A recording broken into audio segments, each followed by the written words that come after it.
നമസ്കാരം. മറുനാടൻ മലയാളി എഡിറ്റർ ഷാജൻ സ്കറിയയ്ക്ക് നേരെയുണ്ടായ വധശ്രമത്തെ അപലപിച്ച് മുതിർന്ന മാധ്യമപ്രവർത്തകൻ ജോൺ മുണ്ടക്കയം. ഷാജനെ ആക്രമിച്ചത് അങ്ങേയറ്റം അപലപനീയമാണെന്ന് ജോൺ മുണ്ടക്കയം പ്രതികരിച്ചു. ഈ ഫാസിസ്റ്റ് നിലപാട് ഒരു തരത്തിൽ അല്ലെങ്കിൽ മറ്റൊരു തരത്തിൽ എല്ലാ മാധ്യമപ്രവർത്തകരും നേരിടുന്നുണ്ട്. പിന്നിൽ വലിയൊരു മാധ്യമപ്രസ്ഥാനം ഉള്ളതുകൊണ്ട് പലരും ആക്രമിക്കപ്പെടുന്നില്ലെന്ന് മാത്രമാണെന്നും ജോൺ മുണ്ടക്കയം ഫേസ്ബുക്കിൽ കുറിച്ചു.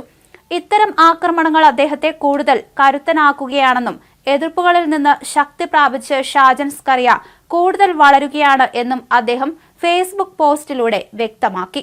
ജോൺ മുണ്ടക്കയത്തിന്റെ കുറിപ്പ് ഇങ്ങനെയാണ്: മാധ്യമപ്രവർത്തകൻ എന്ന നിലയിൽ ഷാജൻ സ്കറിയയോട് യോജിപ്പും വിയോജിപ്പും ഉള്ളവർ ഉണ്ടാവാം.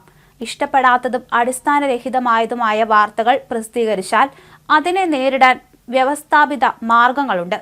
വാർത്തയുടെ പേരിൽ വാർത്ത നൽകിയയാളെ ശാരീരികമായി നേരിടുന്നത് ന്യായീകരിക്കാനാവില്ല.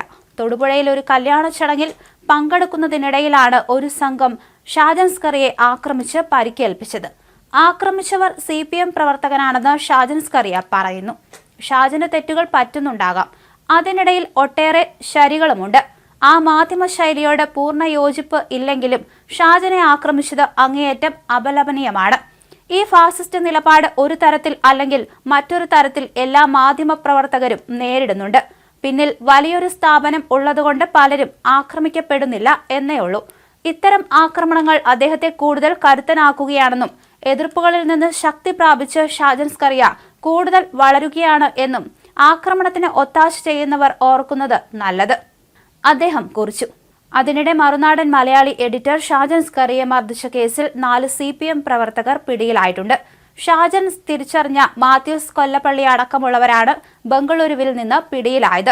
പ്രതികൾക്കെതിരെ വധശ്രമമടക്കം വിവിധ വകുപ്പുകൾ ചുമത്തി കേസെടുത്തിരുന്നു.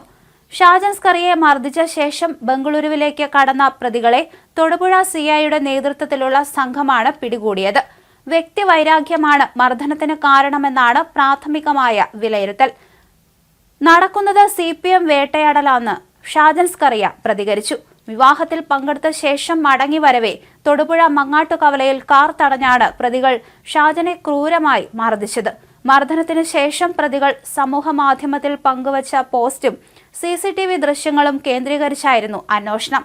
പ്രതികളെ തൊടുപുഴ സ്റ്റേഷനിൽ എത്തിച്ച ശേഷം അറസ്റ്റ് രേഖപ്പെടുത്തും.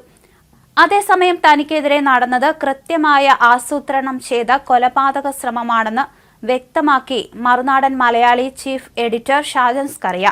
താൻ നൽകുന്ന വാർത്തകൾ നിയമപരിരക്ഷയ്ക്ക് ഉള്ളിൽ നിന്നാണ്. തന്നെ നിയമപരമായി നേരിടാൻ സാധിക്കാത്തവർ കായികമായി നേരിടാൻ ശ്രമിക്കുകയാണ് ഉണ്ടായത്. തൊടുപുഴയിൽ അക്രമികളെത്തിയത് തന്നെ കൊല്ലണമെന്ന നിർബന്ധ ബുദ്ധിയോടെയായിരുന്നു. 5 CPM പ്രവർത്തകർ അടങ്ങിയ സംഘമാണ് വധിക്കാൻ ശ്രമിച്ചത്. മാത്യൂസ് കൊല്ലപ്പള്ളി, ഷിയാസ് എന്നിവർ അടങ്ങിയ സംഘത്തെ തിരിച്ചറിഞ്ഞിരുന്നു. മറ്റുള്ളവരെയും താൻ തിരിച്ചറിഞ്ഞു. അക്രമികൾ ശ്രമിച്ചത് വാഹനത്തിൽ നിന്നും പിടിച്ചിറക്കി കൊലപ്പെടുത്തുക എന്നതായിരുന്നു. അതിനുള്ള ഒരുക്കത്തോടെയാണ് അവർ എത്തിയത്. അല്പം കൂടി വൈകിയിരുന്നുവെങ്കിൽ തന്റെ ജീവൻ പോകുന്ന അവസ്ഥയുണ്ടാകുമായിരുന്നു, ഷാജൻ സ്കറിയ മാധ്യമങ്ങളോട് പറഞ്ഞു.